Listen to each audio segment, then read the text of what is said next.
Hi everybody. I want to express apologies for not being with you tonight. I want you to know that I just learned about receiving the IGAEA Frederick D. Kagy Life Achievement Award several days ago. What a surprise. I thought of all my colleagues, all of you out there who are as deserving or more deserving. I was selected this year as the recipient of this prestigious, coveted award. I want you to know that I really feel honored, and I again express my apologies for not being with you. Had I known that I was receiving this award, I would have made arrangements to be with you. But having learned just a few days ago, made it impossible for me to change my schedule so I could join you. But anyways, through the miracle of 21st century technology, here I am. I just want to say a few words about the award, my feelings about it, my feelings about you, and so on. First, I want you to know that you are all my colleagues. I respect you very much. I respect the IGAEA very much, as I do the profession that you're in and our industry. This award has a particular meaning for me tonight because it comes during my retirement year. For those of you who may not be aware of it, I've retired from Cal Poly, at least the state side of Cal Poly, after 30 years of continuous service as a professor and department head. This is the longest tenure of continuous department head service or chair service in the history of the university, and that goes on for over 100 years, and possibly in the entire history of the California State University system. I was hired in 1983 as a full professor and a department head. And today, or up until recently, I was still a full professor and department head. I haven't been promoted in 30 years, so I guess I must have done a lousy job. In any event, I'm going to be staying on with Cal Poly on a part-time basis to help run the Graphic Communication Institute, but I am officially retired as of this year. I am not giving up my involvement with the industry. I plan to be active and participate in many projects and work with some of you if that opportunity presents itself in the near future. I want to say a few words about being successful in academia, regardless of what level you're at. It really takes what I call one word, and that's balance. Balance between your various constituencies, which are students, student associations, alumni, advisory boards. There are internal and external constituencies. There's the administration.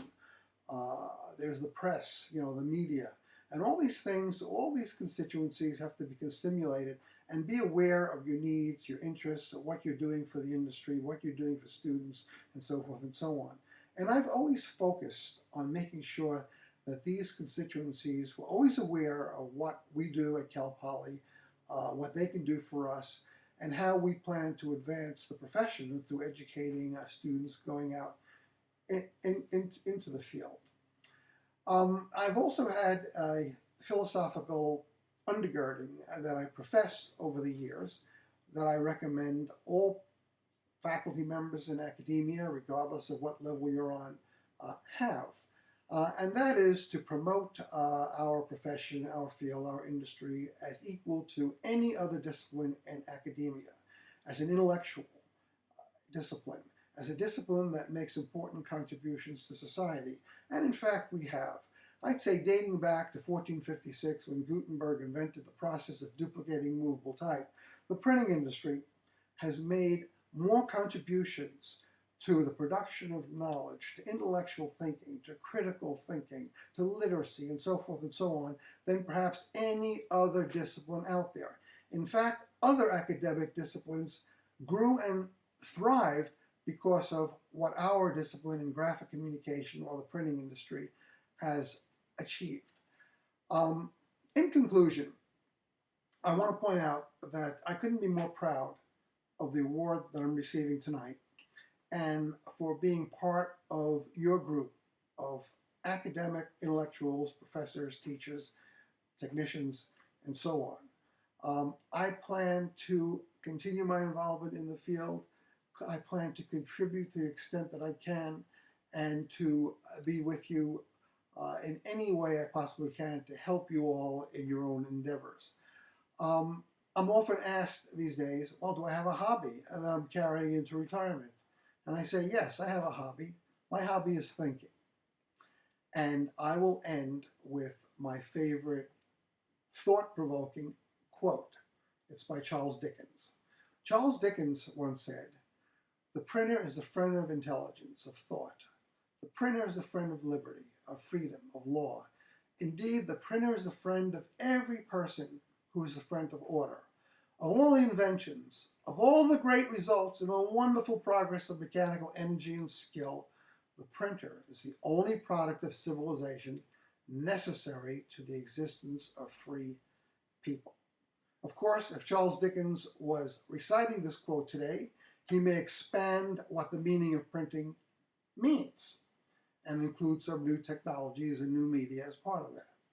But that was a quote that he recited many years ago, which has as much meaning today as it had then. Again, thank you for this wonderful IGAEA honor that has been bestowed upon me. I will cherish it. I do have a postscript. I received recently an inquiry from one of our major industry publications, American Printer Magazine. They wanted to do a profile on me after I announced my retirement. If I agreed, they asked that I send anecdotes about interesting things in my life that readers may enjoy knowing about and that I consider relevant. They also asked that I send photos profiling my life aligned with the anecdotes. So I did. Their plan was to do an online video preparing readers for the actual article.